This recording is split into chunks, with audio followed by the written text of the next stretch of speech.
Thank you. No, I started wrong, but that's okay. We're welcome to. I was thanking you for giving me the count and stuff, and you're doing the things, and I just got all distracted. Entrepreneurs and Fuego. And you know what? I get distracted because, man, I have with me, he's my new best friend, Shane Hurley from RedFynn. How you doing, man? I'm doing very good, Francisco. All right, How buddy. are you? All right, buddy. Tell us what you do a little bit. Over at RedFynn, so we're a business solutions company. We specialize in helping small and medium-sized businesses, and really what we see today, kind of what we were just talking about, is technology is either helping your business or hurting your business. And so what we try to do is bridge that gap a little bit. But what is exactly, so in other words, what is RedFynn, how does RedFynn help the small business? Is it through the payment processing? What else do you do? Yes, we do payment processing, but what's really big right now is point of sale, data and analytics. If you take a business who's been around for say 20 years, they may not have any analytics or real-time access to metrics on their business. And so what we're trying to do right now is help these businesses get real-time data so that they can make quick decisions. They can figure out profit margins, they can figure out who their best clients are, who their worst clients are, what products sell the most, things like that. So we're really focusing on, yes, we're a payment processing company, but what we like to do is take it to the next level and find ways where we can actually empower them using technology and really enhance their business. That. I thought you were just processing payments and stuff. We're the one-stop shop. Man, so now that makes a heck of a lot of sense, man. So, who's your best client? In other words, who's your target client? I mean, is it the mom and pop, store, or is it the small, medium size? What is it? What are you looking for? Well, other than you at the office pile, of course. Of course, man. Because full disclosure, can you wait a little disclosure right down over here? We are also a client, man. and we became a client because we were frustrated paying those freaking high fees, right? To PayPal, to what is it, the other one, Square One, or whatever the hell it is. And finally, we wake up and we're like, wait a minute, we're paying way too much. Right. There's another way, and that's how you come in, man. Right. So that's beautiful. Yeah, so I mean, we're really broad in terms of functionality. Obviously, nobody likes paying a couple percentage points of their hard-earned money, right? So, we have a really fair and transparent pricing model, which you've seen. Yep. And so, at the end of the day, there's a certain percentage that has to go back to the card brands and all of that to have that functionality. We're obviously going to be very, very competitive. We will meet or beat anybody rates as far as that's concerned on the payment processing side, as you know. But again, like I said, our target business is really what we just try to find businesses that we can help. I mean, that's really it. So if it's somebody like yourself that is frustrated with the rates and fees, we'll come in and we'll do that. If it's a gym, maybe they bill their clients manually every single month, and we can come in and implement a recurring billing system for them. So just our whole model is, how do we help the client operate their business more efficiently and save money and be more profitable? How the hell did you get into this business? I mean, do you wake up one day and go, oh, shit, I'm gonna help small businesses, I'm gonna do this and everything else? Because certainly one does not get into this business thinking that way. I mean, you gave me the whole speech, I get it, thank you, but how did you get into this business? What were you doing before you got into this? Yes, that's a really good question. So I was like, when I was younger, and I'm still like to consider myself somewhat young, right? Anybody that is sat here is younger than me. So, well, so you're fine, dude. But no, I mean, I was, my first business that I ever started was actually a small car lot, and it was, that was just a really tough business. I didn't know what I was doing. I had a little bit of money from an investment property that I sold, and I was 19 at the time. And so, I was doing okay. So you were always an entrepreneur. So you were always thinking, always, good, yeah, good. Always. And, long story short, I answered an ad in a paper for a sales position, selling credit card processing. And so the guy, I came in, I talked to this guy, and he was explaining, I knew nothing about the industry. He was explaining to me what I'm doing. And it was in a nutshell, it's like, okay, you've got to go out and show business owners how to save money on a service that they have to use. And I was like, okay, so hold on. I got to go out and meet with business owners and show them how to save money on something they absolutely have to use. He says, yeah. I said, oh, I can do that all day long. Long story short, the guy, he didn't make it. He was, he wasn't the best business owner. And so after his business went under, I sort of found a way to start up a business myself. No investment. It was all grassroots, all sweat. And just sort of built and built and built. I was running a business out of my house and doing sales meetings in my living room with my first 3 sales guys. So you didn't have Tio Rico write you a check for $40,000? I wish. Go start a business. I'd probably be a lot farther now.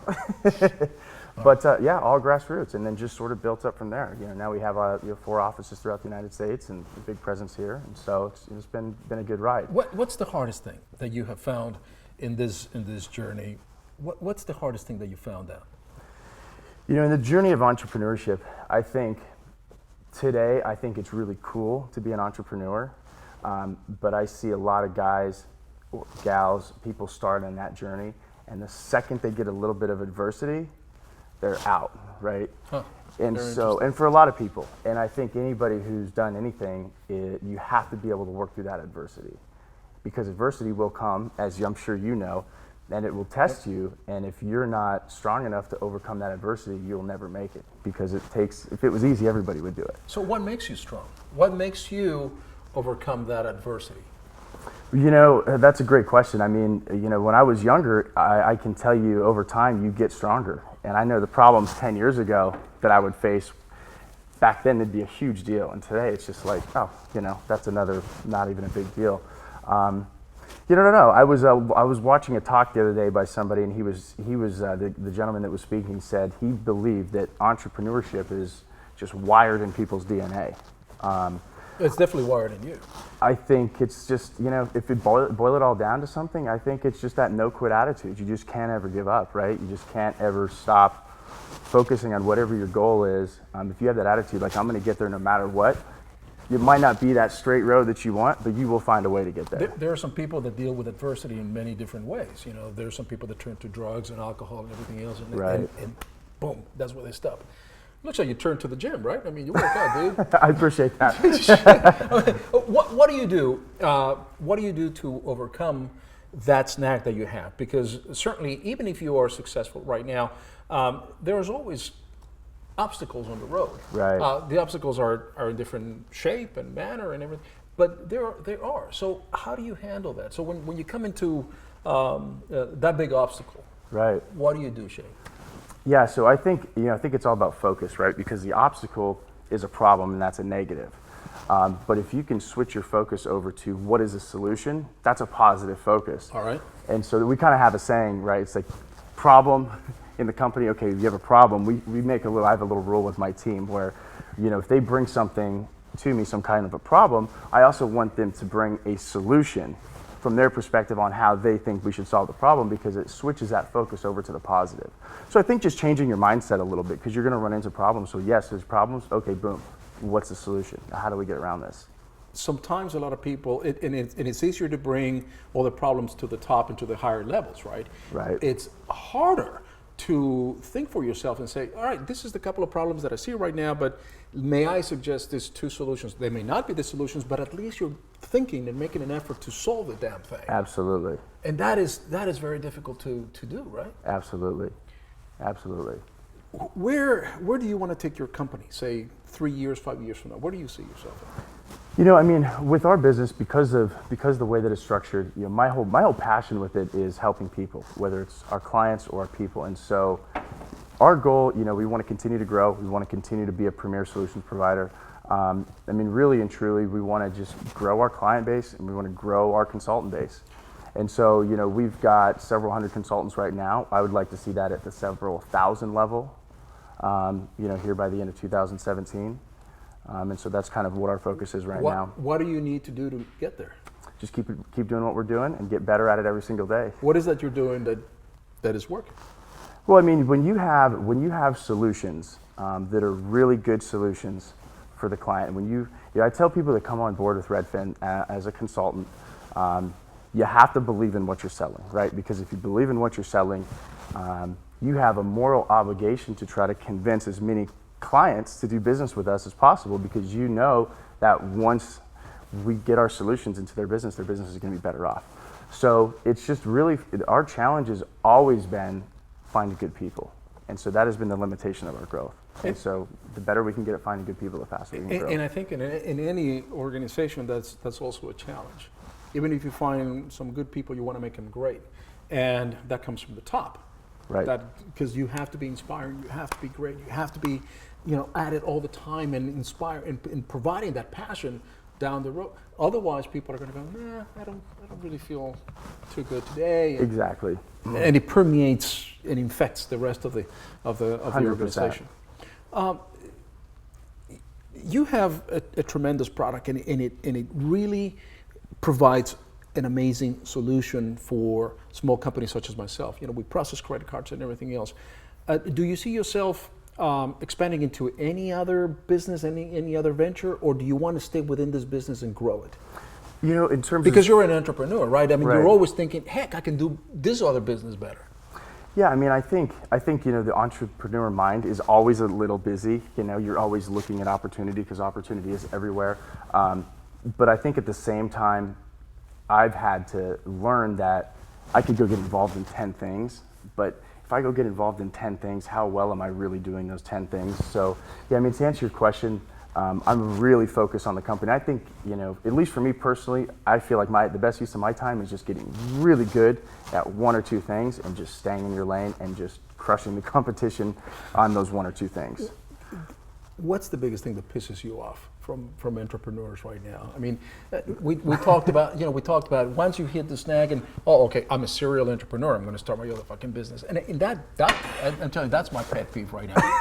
Stick to it. You know, learn how to swim, dude. Learn how to swim. What is your biggest pet peeve? You know, that's a funny question. I mean, we're on the same page. I hear people all the time. You know, talk is cheap. I'm on the same page. I mean, you hear people that they're like, I'm going to start a business, and it's like, okay.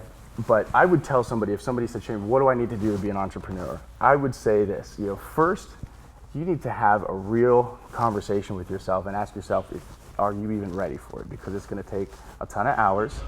You're going to have to go through a lot of adversity, and you might not even have the personality profile for it, you know? So it's like, are you really ready? So it's the people, I'm on the same page. It's the people that jump into it, and the first sight or even smell of adversity, they're like, oh my God, you know, it's never their fault. It's always something else. You know, the landlord didn't give us the lease, or, you know, my employee quit and, you know, this happened. It's always something else, but I mean, that's life, that's business. So I would say, you know, just people that can't handle adversity, you've got to be able to handle adversity. The lessons that I'm hearing today from you is be disciplined, learn how to handle adversity, and have a real conversation with yourself before you start any kind of venture. Absolutely. Because that's going to determine whether you're going to be successful or not. And if you face adversity, learn how to deal with it. Absolutely. And just continue through it. You know, in the path of entrepreneurship, is there something that you would want to, when people listen to this podcast and watching the video, if there's some one thing that you want to be remembered, that they said, oh, you know what, I want to be like Shane, because you know you're going to inspire a lot of people to become you. Hey, I was selling cars on the side, I was doing this, I was selling papers and everything else. I think that if I dedicate myself and if I persist, then I can become like you. What is the one thing that you would want to tell people? Hey, look, do this. That's a great question. I would say this, you know, because I like mentoring younger guys and gals that want to, you know, start a business, be an entrepreneur, and I always throw out the disclaimer, you can't see where somebody that's had some success in their life, you didn't see the 10 years of, you know, eating top ramen and, you know, driving the 30-year-old vehicle. Yep. So, you know, don't think because what you see now was not always like this. And so I would just say, you know, don't ever give up. You know, be dedicated, and if you have a goal and you set your mind to it, just don't ever give up, and you will find a way to achieve your goal if you just don't ever give up. I mean, it's really that simple. When you see an entrepreneur, when you see that individual, you can tell that person has it, that person doesn't have it. Does it happen to you? It does happen sometimes. But then you can tell. But then on the flip side, you know, I've had scenarios where I'm like, this guy's got it, and then where did he go? You know, what happened? It must have been too hard. It is tough, right? Yeah. I mean, it's all about persistency, man. Absolutely. And I love it. We're partners here with RedFynn. We're here at the office pal with my main Shane, man.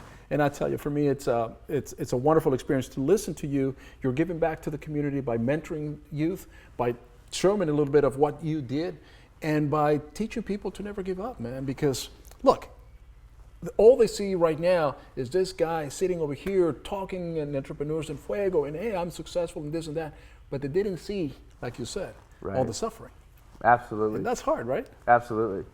And just because of that, things fly over here, man, all the time. So just because of that, my brother, we're going to give you an Office Pile t-shirt. I love it. You can take it to the gym, man, and just be good with it. I man. will. I'll do that. I Thank you very appreciate much. it. You're going to have to come back. Well, we'll see you definitely more often here at the Office Absolutely. Pile. I love that message of courage, that message of determination. Never give up. Continue with your dream. And man, you're an example for the younger viewers over here. The So are younger, you. anybody that is younger than me, man, is a younger viewer. Thanks, my man. I Thanks a lot for appreciate it, having me. brother. Thanks, man. Appreciate it. We're out.